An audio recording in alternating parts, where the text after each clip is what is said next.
Hoy comenzamos una serie, serán algunas 3 semanas, y vamos a estar hablando sobre la autoridad del creyente.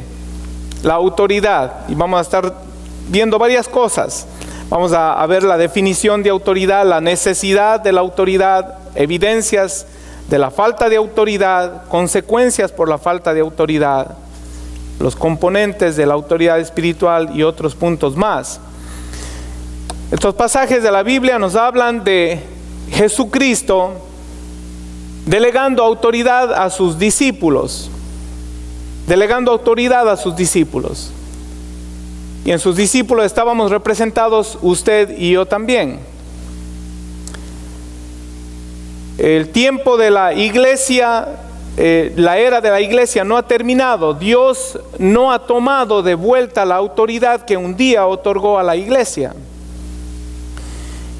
La voluntad de Dios es que usted y yo podamos funcionar, podamos vivir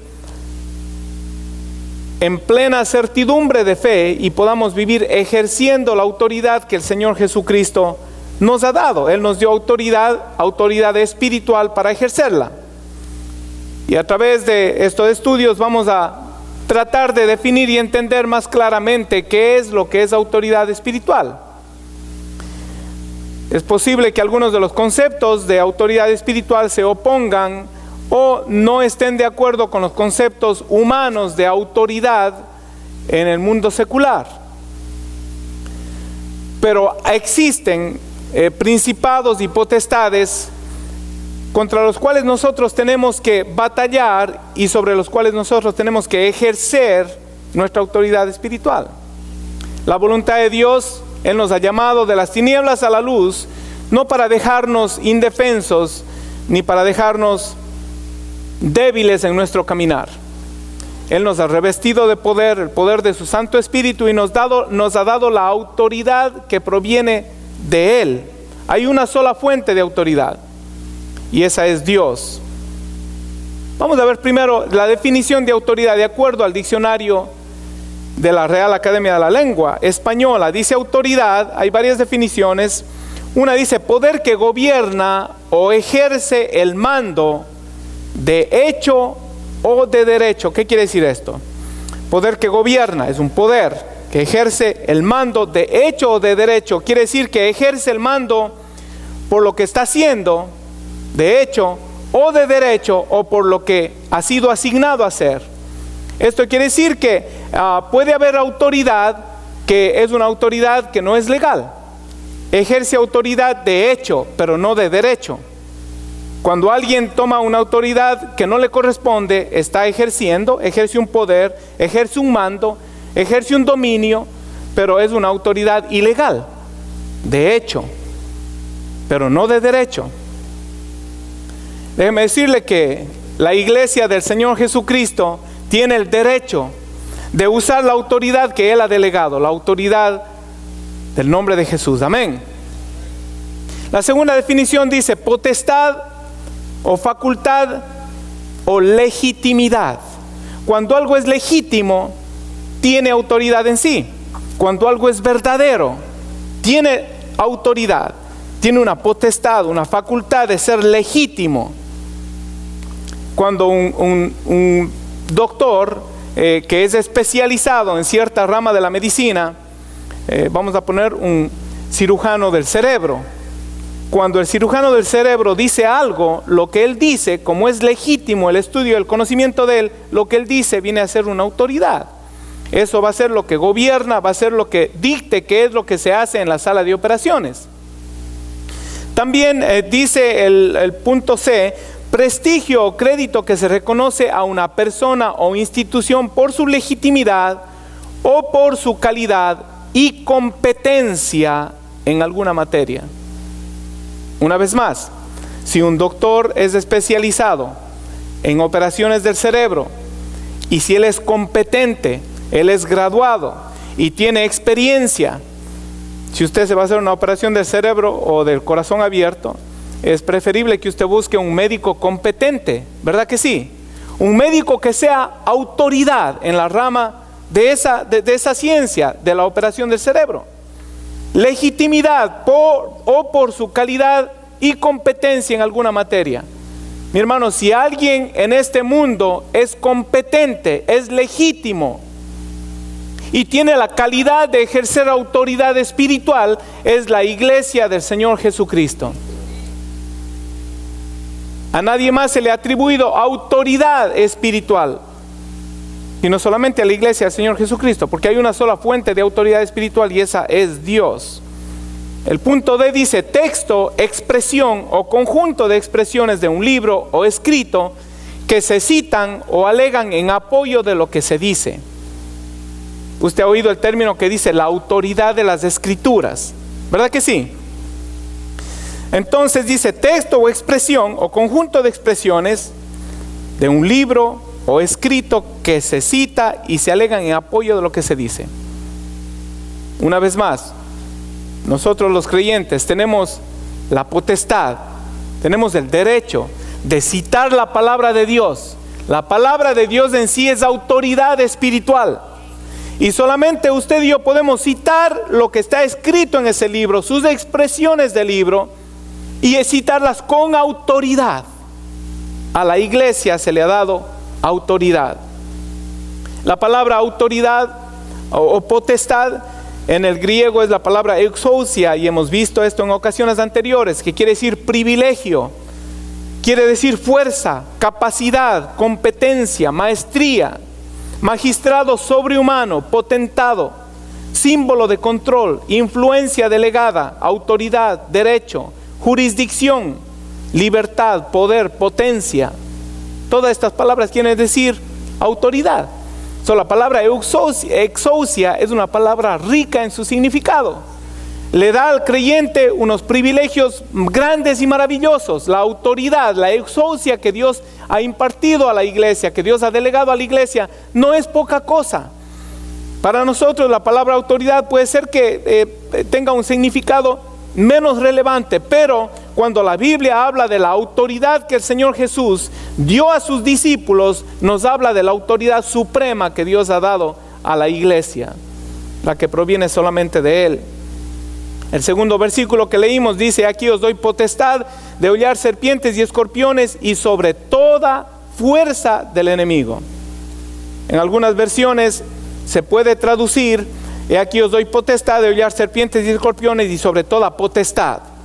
La una palabra, la potestad que Dios ha dado a la iglesia, es la palabra exousia. La palabra fuerza del enemigo no es de exousia, es otra palabra. Está relacionada con la palabra poder, está relacionada con la palabra dunamis. Y fuerza quiere decir capacidad, potencia o fuerza. Pero mi hermano, no quiere decir autoridad. El diablo tiene capacidad, el diablo tiene fuerza. La Biblia dice: no debemos ignorar las maquinaciones del enemigo. Si usted ignora las maquinaciones del enemigo, no va a haber la necesidad de entender y de aplicar su autoridad espiritual en su diario vivir. Pero si la Biblia dice que el Señor ha dado autoridad a su iglesia, es porque nosotros necesitamos de esa autoridad para nuestro diario caminar. Y a veces nos preocupamos por qué no crecemos, o nos preocupamos porque es que no somos grandes hombres de la fe o grandes mujeres de la fe, porque es que no podemos hacer las obras que Dios nos ha llamado a hacer. Y es posiblemente porque no estamos ejerciendo, no estamos usando la autoridad que Dios nos ha dado. Ahora, mi hermano, la autoridad espiritual del creyente es el reflejo de su sometimiento a la fuente de autoridad que es Dios. La autoridad del creyente es el reflejo. Si usted está sometido a la fuente de autoridad que es Dios, a su palabra y a su espíritu, usted va a reflejar la autoridad de Dios. Posiblemente el ojo humano no lo pueda reconocer.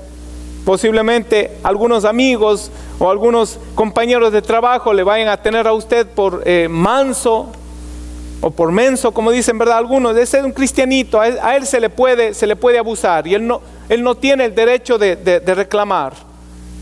El otro día me contaba un hermano que tenía mucha persecución en su trabajo y le decían: tú no puedes ponerte bravo, tú eres cristiano. Y hacía algo y decía: tú no puedes reclamar, tú eres cristiano. y le llevaron ante el jefe y le dijeron, él tiene que pedirnos perdón a nosotros. ¿Por qué? Porque a veces nos incomoda con sus comentarios y con sus testimonios. Y el hermano dijo, pues está bien, yo voy a pedir perdón. No sé de qué, pero voy a pedir perdón. Yo he estado haciendo lo que Dios me ha mandado hacer. Pidió perdón y renunció del trabajo. En menos de una semana el jefe le llamó 5 veces. Por favor regresa, te necesito, dice. Dios nos hace justicia, nos hace justicia. Pero mi hermano, la autoridad se refleja, la autoridad es el reflejo de nuestro sometimiento a la fuente de autoridad que es Dios. Y hay que estar conectado con la fuente para poder tener autoridad. Usted no puede tener autoridad aparte de estar en comunión con Dios. No puede tener autoridad espiritual. Y dicho sea de paso, autoridad espiritual no es saberse muchos textos de la Biblia, no es el que grita más duro, no es el que habla más lenguas tampoco. Autoridad espiritual no es nada de eso. ¿Por qué hay la necesidad? ¿Por qué? ¿Dónde vemos la necesidad de la autoridad espiritual en la vida del creyente? Efesios 2:1 dice la palabra del Señor: y Él os dio vida a vosotros cuando estabais muertos en vuestros delitos y pecados, en los cuales anduvisteis en otro tiempo, siguiendo la corriente de este mundo, conforme al príncipe de la potestad del aire, el espíritu que ahora opera en los hijos de desobediencia. Antes andábamos conforme al príncipe de la potestad del aire. Cuando andamos conforme, quiere decir que andamos en la forma de, andamos moldeados por. Cuando andamos conforme a la voluntad de Dios, nos parecemos a Dios. Cuando andamos conforme a la voluntad del diablo, nos parecemos al enemigo. Pero el Señor nos ha llamado de las tinieblas a la luz, nos sacó de una vieja manera de vivir. Andábamos en forma no espiritual, andábamos en nuestros delitos y pecados. Con nuestras acciones y decisiones, mi hermano, o glorificamos las obras de Dios o exaltamos al diablo. Y la Biblia dice que antes nosotros andábamos en esta manera de vivir, de acuerdo al príncipe de la potestad del aire, el espíritu que ahora opera en los hijos de desobediencia. Le puede parecer duro y cruel a muchas personas, pero no hay zona neutral en el mundo espiritual. O usted le pertenece a Dios o usted le pertenece al enemigo. Eso es lo que dice la Biblia. Usted y yo antes andábamos conforme al príncipe de la potestad del aire. ¿Cómo nos libramos de ahí? Cuando Jesús nos rescató. Nos sacó de esa vieja pasada manera de vivir y ahora dice, ese espíritu que antes operaba en nosotros, opera en los hijos de desobediencia. Entonces, mi hermano, vivimos en un mundo que está bajo el dominio del príncipe de la potestad del aire. Fuimos sacados de este mundo, pero la corriente de este mundo nos quiere arrastrar. Constantemente tenemos que estar luchando y ejerciendo nuestra autoridad espiritual, porque no podemos nosotros hacerle frente a las potestades, a los principados que tan tenazmente quieren hacernos caer, aparte de la autoridad de Dios. No podemos hacerle frente sin la autoridad de Dios. Dios nos ha dado autoridad porque la necesitamos. Sin ella somos dominados y somos arrastrados. Vivimos en este mundo que está bajo la influencia de Satanás. Mi hermano, si usted no sabía o no cree que usted necesita autoridad espiritual, usted la va a necesitar. Usted la necesita todos los días de su vida. La Biblia dice que no tenemos lucha contra carne y sangre, sino contra principados, contra potestades, contra gobernadores de las tinieblas. Esa es nuestra lucha. Esa es nuestra lucha. Y tenemos que aprender, mi hermano, a que necesitamos vivir una vida dependiente de Dios para poder vivir ejerciendo nuestra autoridad espiritual. Usted va a decir, hermano, yo tengo mucha autoridad espiritual y yo no puedo discutir eso. Eso tiene que ser puesto por evidencia y es el reflejo de su comunión con Dios. No es otra cosa. Pero ¿cuáles serían las evidencias de la falta de autoridad espiritual en una persona? ¿Cuál sería la evidencia? Primero tendríamos que considerar cuál es la fuente de autoridad. Y hemos dicho que la fuente de autoridad espiritual es Dios. Él es la única fuente de autoridad espiritual es Dios. No pueden haber dos fuentes de autoridad espiritual. Hay una sola y ese es Dios. Ese es Dios. Su palabra y su espíritu. Un pobre concepto de la autoridad de Dios y su suprema autoridad. Un pobre concepto. Si usted no cree que la autoridad suprema del universo es Dios, es porque a usted le falta conectarse con esa autoridad, reconocer esa autoridad. Es una evidencia de que a usted le falta autoridad espiritual. Cuando no reconocemos la autoridad de Dios, es una evidencia que estamos faltos de autoridad. La autoridad suprema, mi hermano, es Dios. Y parece una controversia, pero hay personas que van a una iglesia, que profesan ser cristianos y todavía andan buscando poder, o andan buscando alguna clase de beneficio en el mundo espiritual, y lo andan buscando en el horóscopo, o en el brujo, o en el hechicero, o aún peor, algunos le andan buscando en el fortune cookie. Después de que como en el restaurante chino, voy a ver qué me dice la galletita, ¿verdad? Si usted quiere saber quién es usted, si usted quiere saber su presente y su futuro, vaya a la fuente de autoridad. Lo que determina quién es usted es Dios y su palabra. Lo que determina su futuro es Dios y su palabra. Otra evidencia, mi hermano, de que usted está falto de autoridad espiritual es cuando usted no se sujeta a las autoridades que Dios ha puesto. Si creemos que Dios es la autoridad suprema, voy a creer que Dios ha establecido un orden dentro de la iglesia. Y voy entonces a respetar a la autoridad suprema, y voy a respetar al orden y a la autoridad que Dios ha puesto en la iglesia. ¿Verdad que sí? Hermano, si usted no tiene un concepto claro de Dios, no va a tener un concepto claro de la iglesia. Si usted no tiene un concepto claro de la autoridad suprema de Dios, no va a tener un concepto claro de la autoridad del oficio del pastor.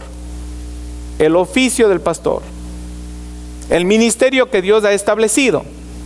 Ahora, yo tengo que estar sujeto a la autoridad de Dios, reconociendo la autoridad suprema de Dios, para poder yo fungir con mi autoridad hacia la iglesia.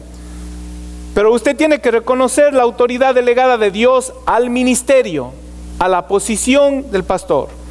Y usted tiene que tomar mi vida y evaluar con la posición a la que Dios me ha llamado, y si estas concuerdan, entonces usted tiene que reconocer la autoridad del pastor. El pastor tiene que estar en línea con el Señor, con la autoridad suprema, para poder ejercer autoridad en la iglesia.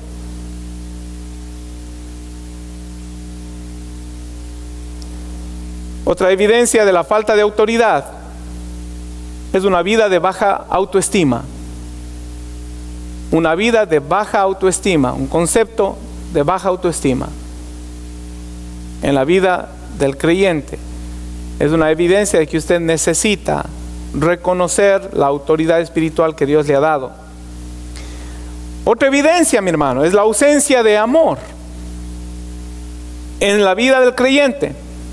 La ausencia del amor apasionado por Dios, y la ausencia la ausencia de un amor sin engaño hacia los demás. ¿Por qué? Porque usted no está reconociendo la autoridad suprema, no está obedeciendo a la autoridad suprema, no tiene un concepto claro de autoridad, está falto de autoridad, pues usted no tiene por qué obedecer. Si no está reconociendo a Dios, que dijo amar a Dios sobre todas las cosas y amar a tu prójimo como a ti mismo. Si usted no reconoce quién es el que dijo eso, usted no va a obedecer, y si no obedece, quiere decir que no está conectado a la fuente de autoridad, por lo tal, le falta autoridad espiritual.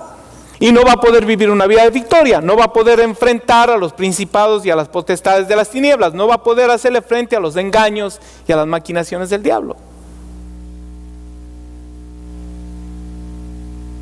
Ausencia de fe. Ausencia de fe. Hay personas que están sumidas en sus dudas, que creen en sus dudas y dudan de lo que creen. Y esto también, mi hermano, es una evidencia de la ausencia de autoridad espiritual. Otra evidencia es la ausencia de dominio propio. Cuando hay iras, griterías, lascivias, pensamientos malsanos, Cuando las obras de la carne están rampantes en nuestra vida, mi hermano, le hace falta autoridad espiritual. Y una vez más, ¿cómo es que nosotros reflejamos la autoridad o cómo podemos ejercer autoridad espiritual sobre los principados y las potestades? Recuerde que el Señor Jesús les dio autoridad a los discípulos, autoridad sobre los demonios. Hay gente que en su caminar cristiano les gusta que le hablen de Dios, de los ángeles, de los arcángeles, de los serafines, de los querubines, pero que no le mencionen al diablo ni a los demonios. Jesús habló sobre los demonios, Jesús echó fuera demonios, Jesús dio autoridad a la iglesia para que expulsaran fuera demonios. El mundo de las tinieblas es real, y para que usted sepa, el mundo de las tinieblas le ha levantado la guerra a la iglesia del Señor Jesucristo. A veces nosotros pensamos que los demonios están solamente por allá, por afuera, y que con el cristiano no se meten. Un predicador dijo: cuando tú quieres hacerle daño a alguien y no puedes hacerle daño a esa persona, tú vas a procurar hacerle daño a alguien a quien esa persona ama. ¿Verdad que sí? El diablo no puede hacer daño a Dios, pero el diablo sí puede hacer daño a lo que Dios ama. Si es que nosotros no reconocemos nuestra posición y no ejercemos nuestra autoridad, estamos expuestos a ser manipulados, gobernados por la autoridad ilegítima del diablo, que ejerce influencia en los hijos de desobediencia. Y si el diablo logra dañar nuestras vidas, va también a dañar la obra del Señor. Por eso el diablo ha declarado la guerra, una guerra campal sobre la iglesia. Cuando predominan las obras de la carne. Y otra evidencia de falta de autoridad, mi hermano, es la amistad con el mundo. Hay personas que no saben diferenciar, simplemente no saben diferenciar qué es lo espiritual y qué es lo carnal, qué es lo anímico, qué es lo santo. Falta de autoridad espiritual. Y el último punto que vamos a ver por el día de hoy, las consecuencias de la falta de autoridad espiritual.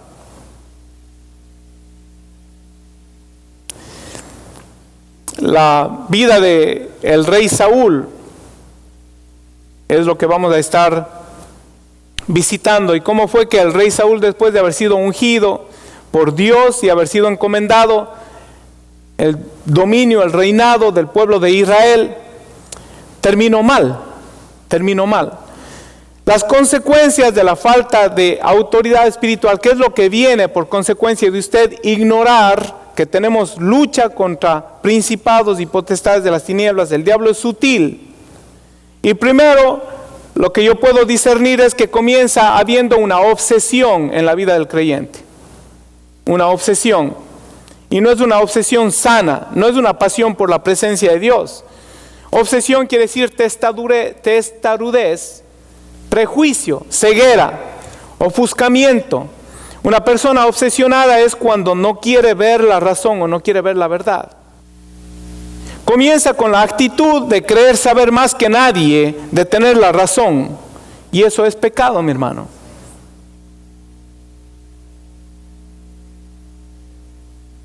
Y un predicador dijo, la iglesia está llena de personas obsesionadas. Obsesionadas. ¿Con qué están obsesionadas? Están obsesionadas con la televisión posiblemente, o con el internet, o están obsesionadas con Facebook. Y aún peor, hay cosas que no dicen en las iglesias, las personas no se atreven a decir. Aquí no están los niños y los jóvenes han salido. Dentro de la iglesia, personas obsesionadas con la pornografía. Y como son tabúes y no se puede mencionar esa palabra en la iglesia, entonces pensamos que está bien. Cuando un pensamiento ocupa su mente y se torna en una testarudez, se torna en una ceguera, en un prejuicio, cuando usted cree tener la razón, usted está obsesionado. Es una influencia satánica, una influencia demoníaca. Sus pensamientos deben estar dirigidos siempre a lo que pertenece al reino. Su pasión debe ser constantemente, su obsesión, si es que se podría llamar así, debe ser con el Señor Jesucristo. Y hoy en día se habla dentro de las iglesias, tú no puedes ser tan radical. Tú no puedes ser tan religioso. Y cuando una persona está apasionada por el Señor y cuando busca la santidad y la pureza de Dios, cuando ha entendido su autoridad espiritual y empieza a rechazar lo que no es de Dios, entonces nos pone en niveles, ¿verdad? Somos entonces, dentro de la iglesia a veces nos llaman legalistas, ¿no? Usan cualquier término, somos Jesus freak, somos Jesus freaks, o somos religiosos, o somos extremistas, ¿no? Mi hermano, yo le digo una cosa, la Biblia tiene respuesta para todo. Que me digan lo que me digan, yo siempre voy a amar la senda antigua, porque la Biblia me manda a buscar la senda antigua. La Biblia me llama a buscar la santidad. Porque yo reconozco la autoridad suprema y he sometido, he rendido mi vida al Señor Jesucristo y yo voy a vivir por sus parámetros, mi hermano.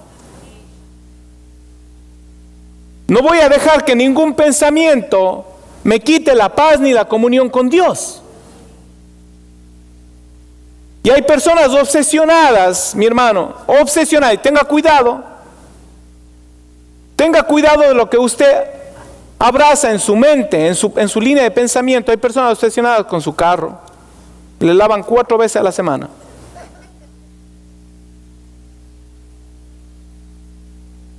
Procúrese mejor de mantenerse usted espiritualmente limpio, ¿verdad que sí?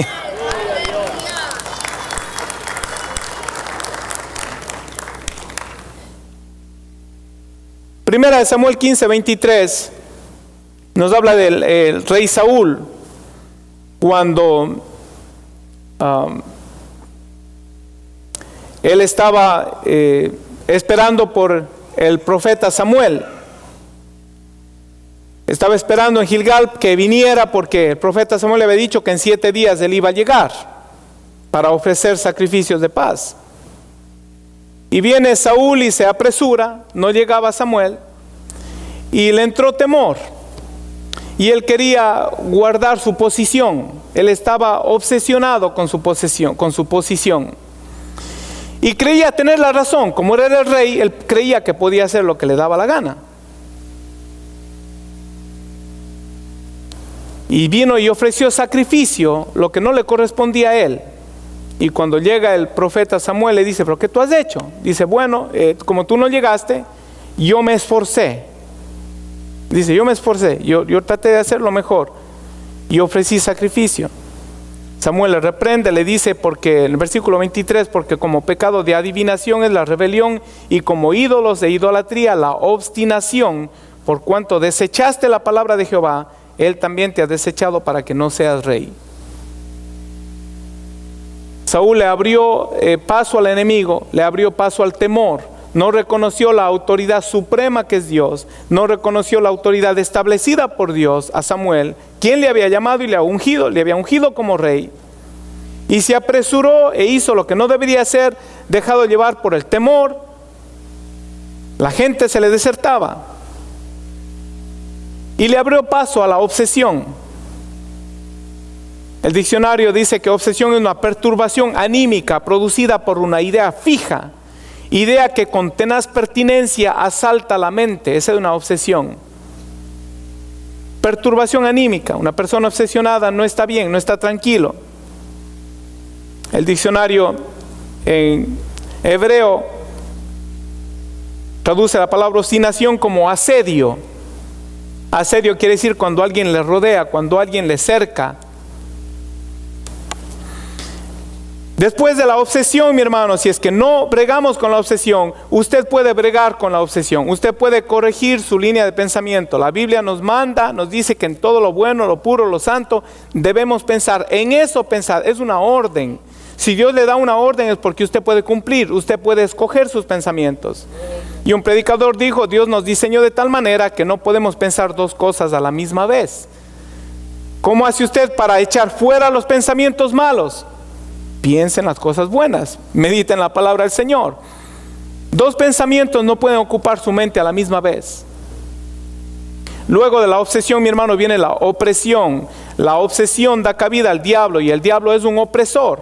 En 1 Samuel capítulo 16 versículo 14, luego después de algunos capítulos en la vida de Saúl, dice: el espíritu de Jehová se apartó de Saúl y le atormentaba un espíritu malo. Ya no era una obsesión. La obsesión, él podía bregar con la obsesión, pero cuando le abrió paso a la obsesión y le abrió paso al diablo, vino una opresión. Le atormentaba un espíritu malo de parte de Jehová. La Biblia repite varias veces de parte de Jehová, pero si usted estudia la Biblia en su contexto general, Dios no envía el espíritu malo, simplemente Dios quitó la protección, se apartó el espíritu de Jehová de Saúl, y por cuanto se quitó la cobertura de Dios, estaba expuesto al espíritu malo. Y mira lo que sucede en el versículo 23, dice: cuando el espíritu malo de parte de Dios venía sobre Saúl, David tomaba el arpa y tocaba con su mano, y Saúl tenía alivio y estaba mejor, y el espíritu malo se apartaba de él. Ok, cuando hay obsesión, usted puede bregar con sus pensamientos, usted puede decidir no pensar lo que está incorrecto y usted puede ser libre de la obsesión. Cuando hay una opresión, usted va a necesitar la ayuda de alguien. Usted va a necesitar la ayuda de un ungido, porque usted ya no va a poder bregar. Ya se dio su mente, ya el diablo hizo cabida en su mente, ya no le está asediando, ya no le está circundando con pensamientos. Ya no hay una serie de pensamientos que están tenaces y persistentes en la mente. Ya se ha formado lo que la Biblia llama una atadura. Ahora el diablo tiene terreno en su vida para oprimirle.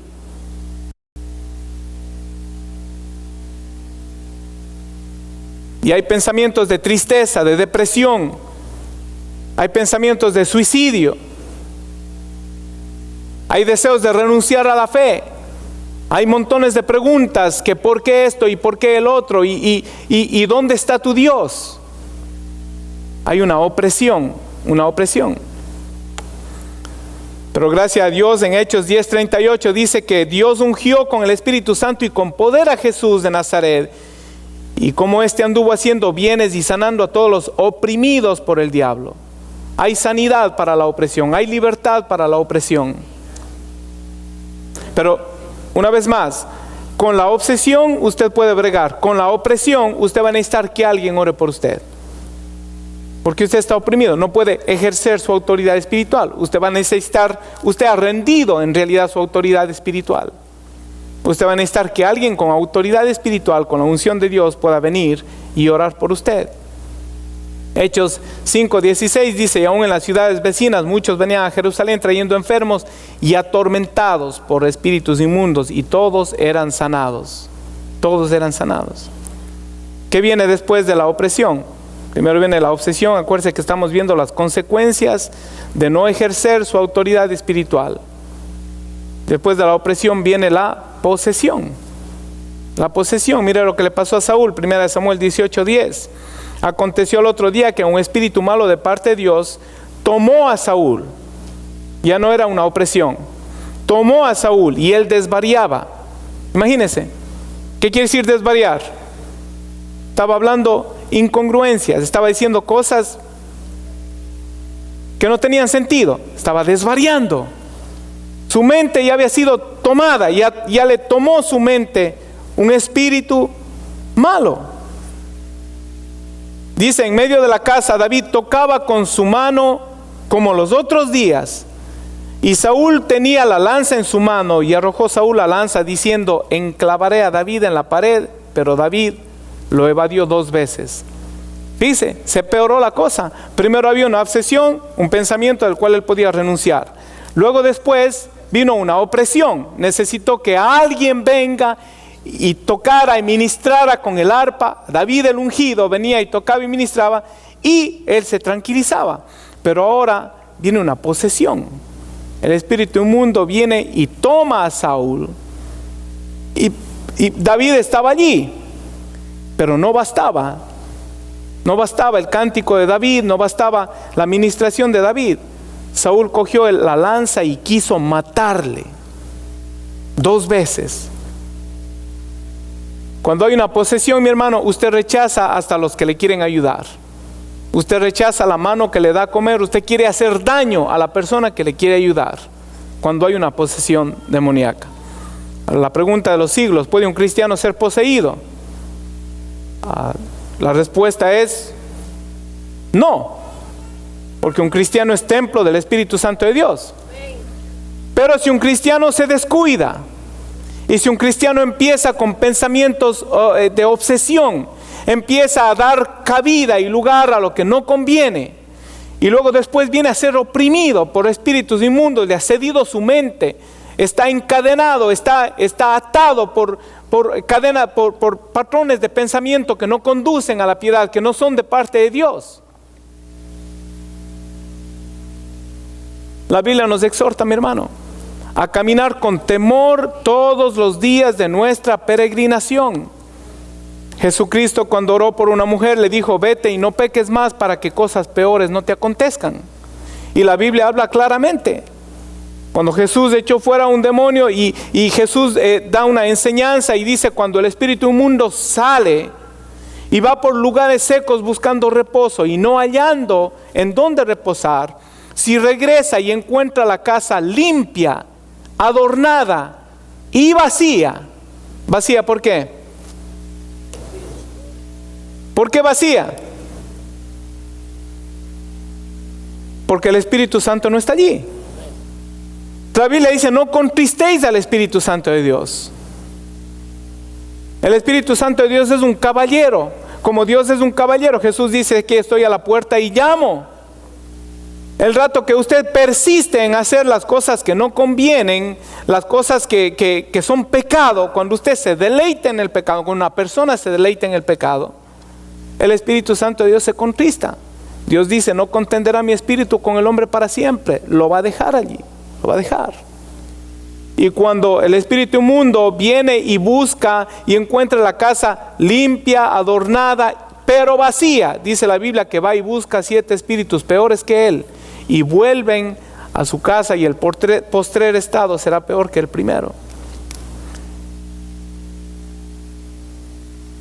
La autoridad espiritual del creyente es el reflejo de su conexión, de su comunión, de su sometimiento a Dios.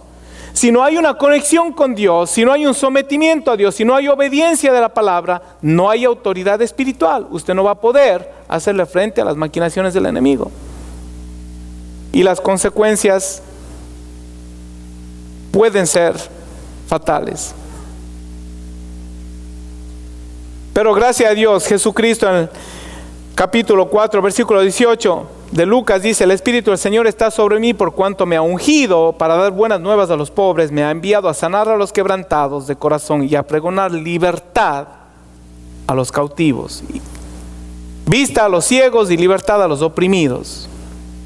Marcos 1:32 dice: cuando llegó la noche, luego que el sol se puso, le trajeron todos los que tenían enfermedades y a los endemoniados, y todos eran sanados. Hay esperanza en Cristo Jesús. Hay poder en Cristo Jesús. Leemos nuevamente el versículo primero que leímos, Mateo 10:1, dice: entonces, llamando a sus 12 discípulos, les dio autoridad sobre espíritus inmundos para que los echasen fuera y para sanar toda enfermedad y toda dolencia. Gloria sea a Dios. Dios nos ha dotado, nos ha dado autoridad, mi hermano. Pero tenemos que entender el principio de autoridad. Cómo podemos vivir una vida de victoria. Cómo debemos ejercer la autoridad. Tenemos que estar conectados a Dios, conectados y sometidos a la fuente de autoridad que es Dios. Gloria sea a Dios. La próxima semana estaremos continuando con la segunda parte, y luego después hay una tercera parte. Y esto se va a poner bueno, ¿sabe?